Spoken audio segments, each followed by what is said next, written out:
गुरुदेव से मिली। और कैसे मिली? बोले मैं शांत जा रही थी तो हम लोगों को दिक्कत आ गई रास्ते में और हरिद्वार में, तो किसी ने कहा कि साहब आप शांतिकुंज में जाकर के रुक जाइए। रुक गए तो सुबह प्रणाम करने के लिए गुरुदेव के पास पहुंचे। तो गुरुदेव के पास पहुंचे तो गुरुदेव ने छुआ, बोले अरे लड़का कैसा है तेरा?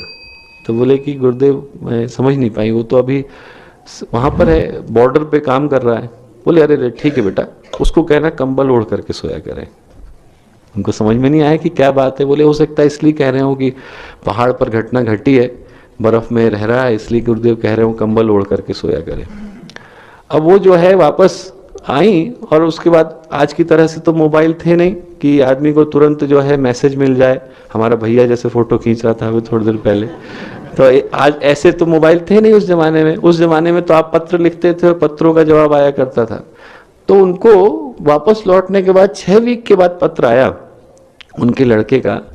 बोले कि माँ आज तो गजब की घटना घटी। बोले कि मैं जो है सेना में था यहाँ पर और हम लोग जो है पोस्ट में एक पोस्ट से दूसरी पोस्ट जाते हैं। बोले मैं गया, बर्फ थी तो मैं फिसल करके खाई में गिर गया।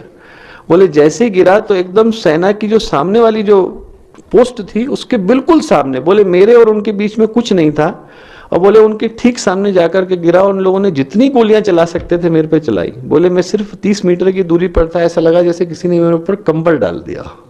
बोला कि ऐसा लगा कि मेरे पे किसी ने कंबल डाल दिया। तो महिला जो है उनने, वो 1989 घटना है, दोबारा उनने प्रयत्न किया, गुरुदेव से नहीं मिल पाई। तो दोस्तों वो महिला बोली कि मैं आज भी फूट फूट करके रोती हूँ कि एक बार और मुझे गुरुदेव से मिलने का सौभाग्य मिल जाता, एक बार और मिल जाता तो मेरे जीवन का कितना कल्याण हो जाता। बोले मैं उस दिन नहीं समझ पाई, मेरे मन में इतना दुख होता है कि इतनी बड़ी घटना थी और मैं समझ नहीं पाई कि गुरुदेव ने मेरे जीवन को कैसे बचाया।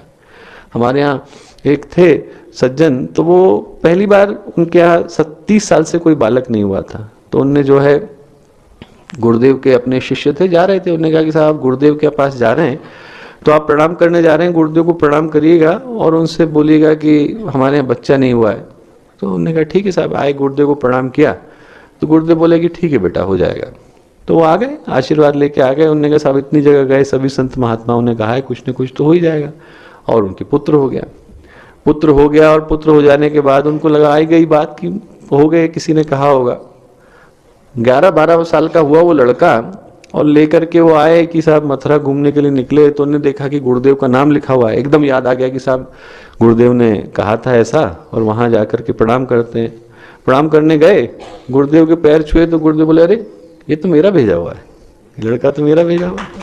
उनको एकदम से याद आया कि ये लड़का तो मेरा भेजा हुआ है। तो दोस्तों ऐसा कोई व्यक्ति नहीं, आप में से कोई नहीं है जो बिना भेजे यहाँ आ गया हो। आप में से कोई व्यक्ति नहीं है जिसको गुरुदेव ने भेजा ना हो और आप लोगों ने जन्म ले लिया हो।